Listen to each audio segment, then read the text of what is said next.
नमस्कार। आज हम प्राचीन भारत के इतिहास के कुछ दिलचस्प सूत्रों पे बात करेंगे। हमारे पास शिलालेख हैं, सिक्के हैं, अलग-अलग राजवंशों और सामाजिक बदलावों की जानकारी है। जी। तो चलिए इन बिखरे हुए सूत्रों को जोड़कर देखते हैं कि क्या तस्वीर बनती है। बिल्कुल। ये स्रोत सिर्फ राजाओं और तारीखों की लिस्ट नहीं है। ये हमें उस जमाने की राजनीति, अर्थव्यवस्था, समाज उसकी एक झलक देते हैं। हाँ, कोशिश यही रहेगी कि इन कड़ियों को जोड़कर एक साफ नज़ारा पेश करें। तो शुरुआत करते हैं शिलालेखों से। रुद्र दामन का जूनागढ़ शिलालेख, जी। ये काफी मशहूर है, गुजरात के गिरनार पहाड़ियों में मिला है। क्या खास बात है इसकी? ये बहुत महत्वपूर्ण है। देखिए, इसे ब्राह्मी लिपि में लिखा गया पहला शुद्ध संस्कृत शिलालेख मानते हैं, लगभग 130-150 ईस्वी का। अच्छा, पहला शुद्ध संस्कृत शिलालेख। हाँ, और दिलचस्प ये है कि इसमें हमें संस्कृत काव्य शैली का भी क्या कहते हैं शुरुआती रूप मिलता है। ये सिर्फ एक राजा का रिकॉर्ड नहीं, भाषा के लिहाज से भी अहम है। और भी शिलालेख है ना, जैसे खारवेल का हाथी गुम्फा। जी बिल्कुल।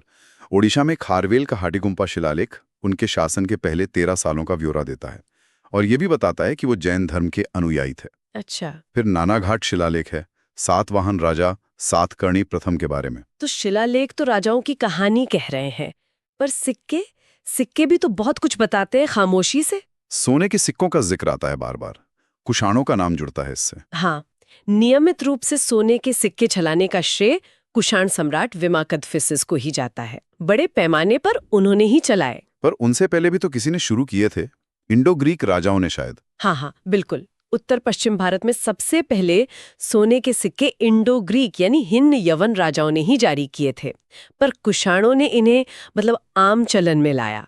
अच्छा। वैसे कुषाणों के जो पहले शासक थे, कुजुल कदफिसिस, उन्होंने तांबे के सिक्के चलाए थे। सोना, तांबा और सीसे के सिक्के भी थे। जी। स्ट्रैटो द्वितीय जैसे इंडो ग्रीक शासक ने सीसे के सिक्के भी जारी किए, तो धातुओं की विविधता थी उस वक्त। ये दिलचस्प है। और योद्धाओं के सिक्कों पर वो कार्तिकेय और मौर का निशान आपने जिक्र किया था। हाँ, योद्धा वो एक गणराज्य थे कुषाणों के समय में ही। उनके सिक्कों पर कार्तिकेय का होना उनके युद्ध कौशल और शायद शैव धर्म के प्रभाव को दिखाता है। तो ये सिक्के सिर्फ लेन देन के लिए नहीं थे। नहीं, ये पहचान थे, उनके देवी देवता, उनकी आजादी, सबका प्रतीक थे। कुषाणों पर वापस आते हैं। कनिष्क का नाम बहुत महत्वपूर्ण लगता है। क्या चीज उन्हें इतना खास बनाती है? देखिए, कनिष्क का दौर जो पहली सदी ईस्वी के आसपास था, वो सिर्फ राजनीतिक शक्ति का नहीं था, उनके दरबार में ज्ञान का अद्भुत संगम था। जैसे अश्वघोष थे जिन्होंने बुद्ध चरित लिखी, वसुमित्र थे जिन्होंने चौथी बौद्ध संगीति की अध्यक्षता की, नागार्जुन जैसे विचारक थे, और चरक। हाँ, चरक संहिता वाले। जी भाई, राजवैद्य थे उनके। तो ये दिखाता है कि सत्ता कैसे कला, दर्शन, विज्ञान को बढ़ावा दे रही थी।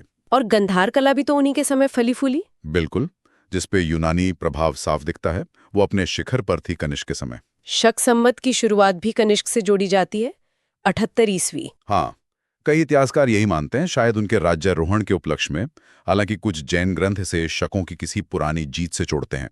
कारण जो भी हो, ये वही शक संवत है जो आज हमारा राष्ट्रीय कैलेंडर है। जी हाँ, इतिहास कैसे आज भी जिंदा है, देखिए। मौर्यों के बाद के दौर में कौन शक्तिशाली हुआ? शुंग और सातवाहन वंश। बिल्कुल, उत्तर भारत में शुंग वंश आया। पुष्यमित्र शुंग ने आखिरी मौर्य राजा बृहद्रथ को हटाकर लगभग 184 ईसा पूर्व में इसकी नींव रखी। और उन्होंने अश्वमेध यज्ञ भी किए थे। हाँ, अयोध्या शिलालेख से पता चलता है कि 2 अश्वमेध यज्ञ किए। ये उस दौर में राजा की सर्वोच्च सत्ता का प्रतीक था। और दक्षिण में दक्कन में सातवाहन वंश बहुत शक्तिशाली हुआ। सिमुक को इसका संस्थापक मानते हैं। राजधानी प्रतिष्ठान यानी आज का पैठन।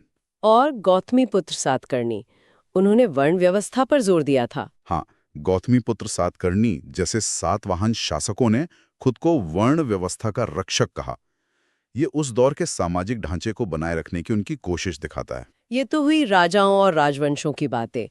क्या ये स्रोत हमें आम सामाजिक जीवन के बारे में भी कुछ बताते हैं? कुछ हद तक हाँ। जैसे कुछ स्रोत इशारा करते हैं कि कुषाण काल के आसपास, मतलब पहली सदी ईस्वी में, बाल विवाह की प्रथा शुरू हुई।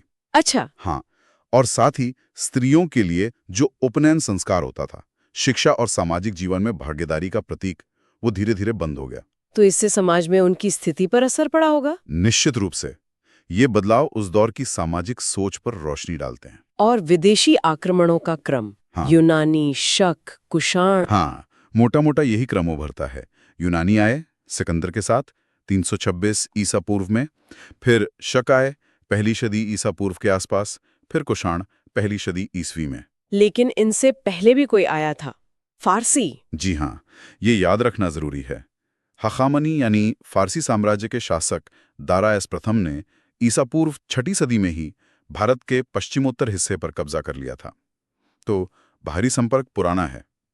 तो कुल मिलाकर ये जो स्रोत हैं, शिलालेख, सिक्के, राजवंशों के किस्से, ये हमें एक क्या कहें, बहुरंगी तस्वीर दिखाते हैं। सही कहा। रुद्रदामन का संस्कृत प्रेम, कनिष्क के दरबार की बौद्धिक चमक, सातवाहनों की सामाजिक नीतियां, सिक्कों पर बदलते निशान। हाँ, सब मिलकर एक बड़ी कहानी कहते हैं। बिल्कुल।